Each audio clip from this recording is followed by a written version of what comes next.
নমস্কার বন্ধুরা, মধুমিতা কিচেনে আপনাদের সবাইকে স্বাগত। আবার চলে এলো নতুন একটা রেসিপি নিয়ে। এটা কি বলো তো, এটা থোড়। কলা গাছ তো সবাই চেনো, আর কলা গাছের ভিতরে তো থোড় থাকে, তোমরা তো সবাই জানো।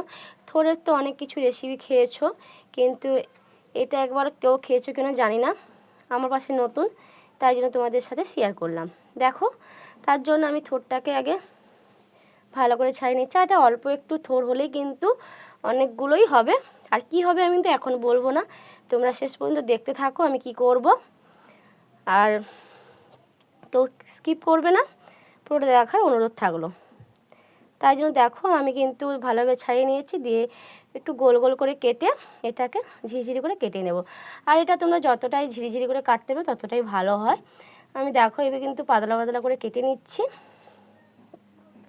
যেমন আলু ভাজা করো না, ছোটো ছোটো করে একদম ঝিরিঝিরি করে আলু ভাজা, সেইভাবে কিন্তু আলু ভাজার মতন ঝিরিঝিরি করে কেটে নিতে হবে। দেখো আমি এভাবে কিন্তু যতটা পারো ঝিরিঝিরি করে কাটতে পারো, কোনো ব্যাপার না। চলো আমি এইভাবে করে কেটে নিই, তোমাদের সাথে দেখাচ্ছি কেমন করে কেটে দেখাচ্ছি তোমাদেরকে। দেখো, আর একটু বড় বড় থাকলেও কোনো সমস্যা নেই, তোমরা হাত দিয়ে এটা ভেঙে ভেঙে দিতেও পারো। আর যেহেতু থোড় তো নরমই হয়, অবশ্যই ভেঙে যাবে, হাত দিয়ে একটু চটকালেই ভেঙে যাবে। যাই হোক, একটু ঝিরিঝিরি করলে তাতে সুবিধা হয়, তাই জন্য দেখো, দেখতে পাচ্ছ কতটা ঝিরিঝিরি কুটেছি। আর এই মাছ বরাবর একটু আমি একটু ফাঁক করে দেবো। দেখো, দেখতে পাচ্ছ, এইভাবে কিন্তু আমি এটাকে কেটে নেব। দেখো কতটা ঝিরিঝিরি করে কেটেছি, এইভাবে কিন্তু এই পুরো থোড়টাকেই আমি কেটে নেব।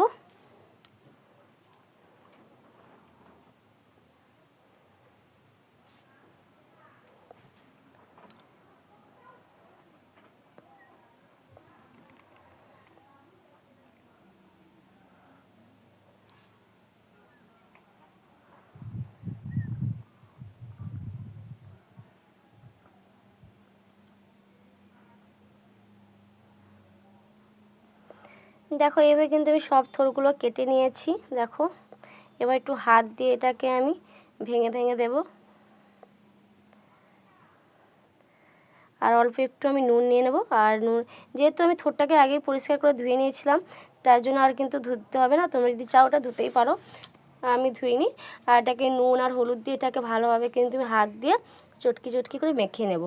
আর নুনটা দিলে কিন্তু এটা খুব সহজে নরম হয়ে যাবে, তাহলে এটা জিনিসটা বানাতে আমার সুবিধা হবে। কি বানাবো কিন্তু আমি তোমাদের এখনও বলবো না, তোমরা শেষ পর্যন্ত দেখতে থাকো আমি কি বানাবো। দেখো আমি হাত দিয়ে পুরোটাকে ভেঙে ভেঙে চটকে নিচ্ছি। আর এখানে দেখো কিছু গোটা মশলা নিয়েছি, এখানে পানমৌরি নিয়েছি, ধনে, জিরে, শুকনো লঙ্কা, দারুচিনি আর এলাচ। চলো একটা তাওয়া বসিয়ে দিই গ্যাসের মধ্যে, এবার এগুলোকে ভেজে নেব। দেখো তাওয়াটা আমার গরম হয়ে গেছে, এবার একে একে সব দিয়ে আমি এটাকে ভেজে নেব। ওই সবগুলো একসঙ্গে দিয়ে এটাকে ভালোভাবে ভেজে নেব। যেহেতু মিক্সি দিয়ে গরম করব, গুঁড়া করব, তাতে আর কোনো সমস্যা নেই। তোমরা শিলনোড়াতেও গুঁড়ো করতে পারো, তাহলে মিক্সারতে মানে গুঁড়ো করলে কি বলো তো, তাড়াতাড়ি গুঁড়ো করা হয়ে যাবে। দেখো আমি এটাকে ভালোভাবে ভেজে নিচ্ছি। চলো এবার মিক্সিং জারের মধ্যে দিয়ে এটাকে ভালোভাবে গুঁড়ো করে নেব। অবশ্যই কিন্তু এটা ঠান্ডা করে গুঁড়ো করবো, আমি যেহেতু ঠান্ডা করে এটা গুঁড়ো করতে দিয়েছি।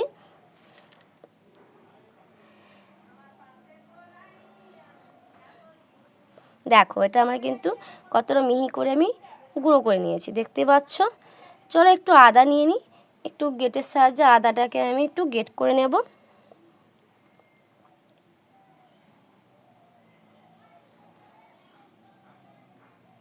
দেখো আদা গেট করে নিয়েছি। এবার চলো একটা বেলার মধ্যে দুটো আলু নিয়েছি, এবার আলুর ছালটাকে আমি একটু ছাড়িয়ে নেব। দেখো আলুটা তো আমি ছাড়িয়ে নিয়েছি, এবার একটা গেটের সাহায্যে আমি আলুটাকে গেট করে নেব। তাতে কি বলো তো, আলুটা দলা পাকা থাকবে না, তাতে সুবিধা হবে রান্না করতে। দেখো আলুটাকে কিন্তু আমি গেট করে নিয়েছি, এবার হাত দিয়ে একটু ভালোভাবে জাস্ট মেখে নেব।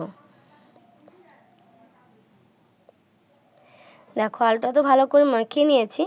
এবার চলো থোড়টাকে যে নুন হলুদ মাখিয়ে রেখেছিলাম না, এটা অনেকটাই জল বেড়েছে, পুরোটা জল দেব না, একটু জলটাকে আমি জাস্ট জল হাতের চাষে নিগড়ে আমি এটাকে আলুর মধ্যে দিয়ে দেব। দেখো কত জল বেড়েছে, জলটা দেব না। চলো এবার আদাটা যে গেট করে রেখেছিলাম সে আদাটাকে আমি দিয়ে দেবো এবার।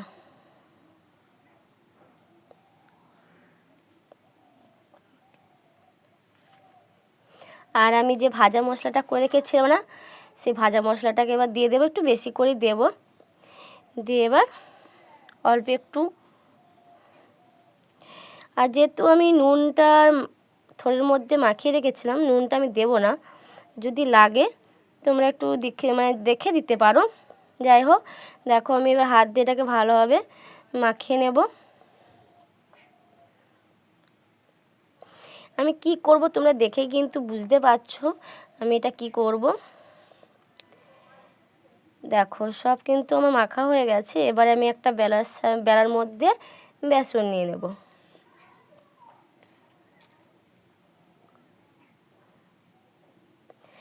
অল্প একটু হলুদ গুঁড়ো দিয়ে দিলাম, আর অল্প একটু নুন দিয়ে দিলাম, আর অল্প একটু আমি বেকিং সোডা দিয়েছি, তোমার দেখানো হয়নি, যাই হোক।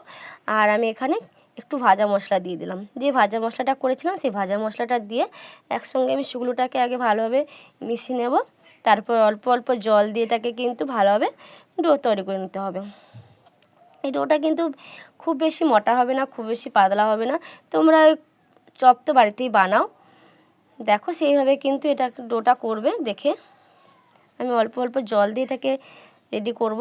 একেবারে কিন্তু জল দেওয়া যাবে না, তাহলে খুব বেশি পাতলা হয়ে যাবে, আবার তাহলে বেসন দিতে হবে, তাই না? তাই জন্য অল্প অল্প এটা জল দিয়ে কিন্তু ভালোভাবে ফাটিয়ে নেবো। দেখো খুব বেশি কিন্তু পাতলাও করিনি, খুব বেশি মোটাও করিনি। যাই হোক, এবার গ্যাসের মধ্যে একটা কড়াই বসিয়ে দিয়েছি। কড়াইটা আমার গরম হয়ে গেছে। কড়াইয়ের মধ্যে আমি তেল দিয়ে দিয়েছি, তেলটা আমার গরম হতে থাক। দেখো আমি একটা পেপার নিয়েছি, পেপারের মধ্যে একটু গড়া দিলাম। এবার হাত দিয়ে আমি একটু চেপে দিলাম, তাহাতে কী হলো, তো হাতে আর লাগবে না। এবার খুব সুন্দরভাবে হয়ে গেল, দেখো খুব সুন্দর উঠে এলো। আর এবার ব্যাটারের মধ্যে চুবিয়ে একটা কাঁটা চামচ নিয়েছি। এবার কাঁটা চামচ দিয়ে আমি এটাকে করে দিয়ে দেবো। দেখো তাতে কী বলতো, হাতে আর তেলের ছ্যাঁকাটা লাগবে না, খুব সহজে এটা ভাজা হয়ে যাবে। দেখো এইভাবে কিন্তু তোমরা এই প্রসেসে তোমরা বানাতেই পারো। আর সবাই তো অনেক চপ খেয়েছো, থোড়ের চপ কেউ খেয়েছো কিনা জানি না। অবশ্যই যদি কেউ না খেয়ে থাকো, এই থোড়ের চপটা অবশ্যই কিন্তু বাড়িতে একবার ট্রাই করে দেখবে। অবশ্যই বলছি, খেতে কিন্তু দারুণ লাগে। আর আমার রান্না তোমাদের কেমন লাগে অবশ্যই কিন্তু কমেন্ট করে জানাও। যদি ভালো লাগে লাইক সাবস্ক্রাইব শেয়ার করে অবশ্যই পাশে থেকো। আর নতুন যদি বন্ধু থাকো অবশ্যই সাবস্ক্রাইব করে দেবে। দেখো এইভাবে কিন্তু একে একে আমি দিয়ে দেবো ভাজার জন্য।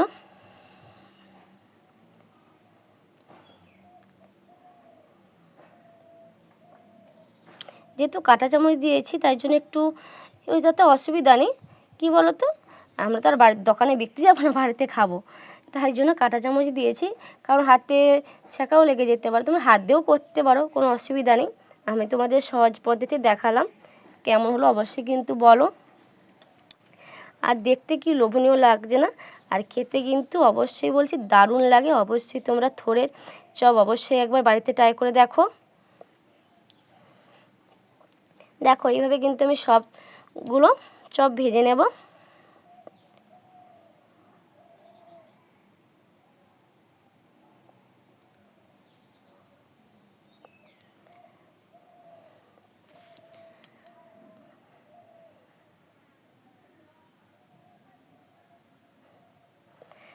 তেলটা ছাইনি দিয়ে এবার তোমাদের নামিয়ে দেখাচ্ছি কেমন লাগছে। অবশ্যই কিন্তু তোমরা একবার ট্রাই করে দেখো, কত সুন্দর লাগছে দেখতে না।